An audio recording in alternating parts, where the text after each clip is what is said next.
The Duffers wrote a 25-page Bible of pain and said, let's save this for later. Like, who does that? That's like finding out your ex had your apology letter and framed it. Season 5 is that letter, and trust me, it's mean. The Duffer brothers wrote it, tucked it away, and then spent years letting the town drip hints like a faucet so that when they finally open the chest, it'll sting. Season 5 is the bill collector. Someone put rules on paper. Not rules for spooky set pieces, rules for why the spooky shit matters. The doc gives shape, names, prices, and the little ways pain breeds monsters. The Upside Down is less otherworld and more mirror that remembers every stupid choice Hawkins has ever made. The play, The First Shadow, took those scribbles and put them in human voices. It's not merch, it's canon test driving. They put the pain on a stage, watched it sweat, and then pulled the best lines back into the show. Why keep parts secret? Because if you hand me the whole map, I'll flip the channel. Mystery makes the monsters personal. The Duffers were smart. They shoved options into that stack. Multiple origin toys, competing rules, 3 or 4 ways the Upside Down could have been born. That kept things mythic. Season 5 will pry open a few jars. They'll hand us the parts they need, the emotional screws, and leave some teeth behind so the world still bites. Let's be real. We already got the big beats. Henry to Vecna, Eleven's power threading to the labs, Hawkins being the town-size weak spot. Those were seeded early. What probably stayed in the vault is the messy shit that makes hearts hurt instead of just jump. A taxonomy of creatures, rules about memory, and a human stain that started the thing in the first place. Picture the Upside Down like a fucked-up ecology. Not one Remington monster, a whole family tree. Some hunt by sound, some by stolen memory, some mimic pain.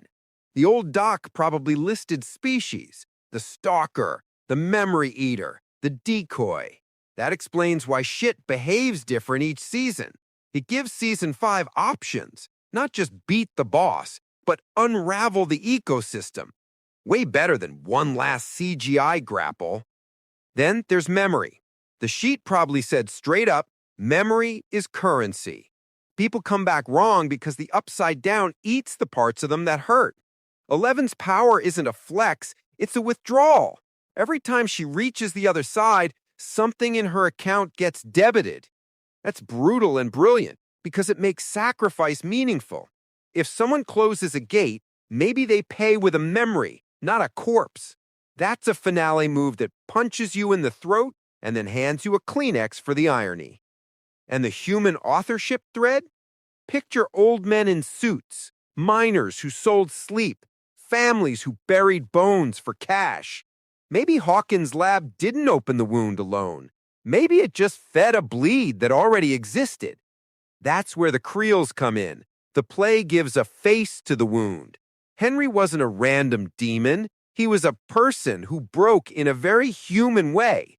The stage made him real, not a myth. That's the secret the Duffers saved for last. Monsters are built out of human rot. Here's the part that's actually gorgeous. File plus play plus show equals something almost religious. The doc is the doctrine, the play is the sermon, the show is the communion where you finally taste consequence. They didn't want to hand you answers, they wanted to make you feel them. That's cinematic intelligence. That's narrative cruelty and grace combined. Now, let me be deliciously speculative, because that's the juice. What's still in the 30-something drawers of that folder?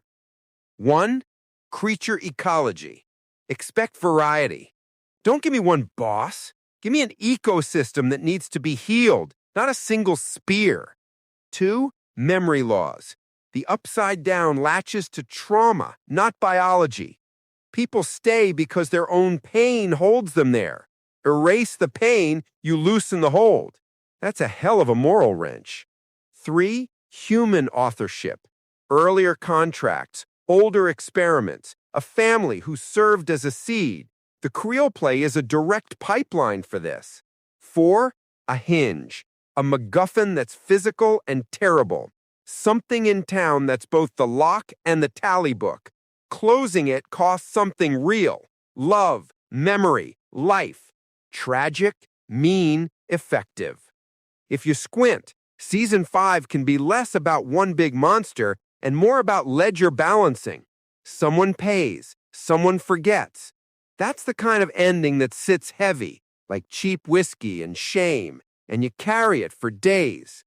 The Duffers were patient, spectacularly patient, and they deserve credit. But also, bless them, they left breadcrumbs for fan chefs who think linking every coincidence with a tinfoil compass equals storytelling. Season 5 should punish that impulse. The ending must not be a fan service buffet. It should be a clean, mean lesson. Curiosity has a cost, and sometimes the town foots the bill. The Upside Down is a nightmare, but its creators are allowed to be petty. I want the finale to be brutal and funny in the way only human-centered heartbreak can be. Imagine a scene where Hawkins' PTA meets Vecna at a bake sale and tries to negotiate terms. That's the kind of absurd catharsis I'm here for. It's dark, it's wrong, and it lands because underneath it all, the story is sad. And for the fans who want the garbage specifics, don't be greedy. You'll get reveals, the origin angle, the Creel lineage, maybe the real reason Brenner had his eye on 11. But the Duffers are not going to hand you the full anatomy of the Upside Down like a lab manual. They'll give you enough truth to cry and enough mystery to stay up at night rewatching episodes while you Google other people's theories like a desperate academic at 2 a.m. Netflix paid handsomely for a secret folder. They got a play, they got merch, they got tickets. But money doesn't write an ending. Pain does.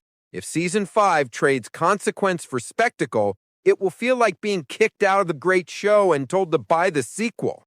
Don't do it. Use the doc's moral weight. The season will reintroduce the Creel backstory from the play, give Henry human pages, and then pull the rug. Vecna is not just a villain, he's a ledger. The Upside Down will be shown as a memory ecosystem. Townspeople who can't forgive become anchors. Children's nightmares feed monsters. That's the true horror. Accountability turned into teeth. The finale will offer a hinge. Closing the breach requires somebody to sacrifice their most precious thing, probably memory or love, and not everyone signs up. Those who do are heroes. Those who don't are survivors, which is worse in its own way. Expect bitter lines, some glorious callbacks, and one scene that punches viewers in the gut so hard they applaud afterward. That's emotional cruelty done right. The Duffers deserve to be teased. They hid the goddamn cheat sheet and then made a show about kids who ride bikes like it's some grand mythic quest. It's pure genius and pure cowardice at once. I love that they trusted their bones. I also love that they turfed a few theories because the story needed the scar tissue. That's artful. That's the kind of writing class that drinks cheap coffee and calls it motivation. Finish this with the truth. The Upside Down is a mirror, and mirrors are boring unless someone pees on them. The Duffers peed on their mirror by design. They scribbled rules, then let the show rot into its own personality. Season 5 is Showtime Collection Day. Payoff, not exposition. It's the end of an argument that began with a kid finding his friend in the woods and turned into a modern folktale about how secrets eat towns.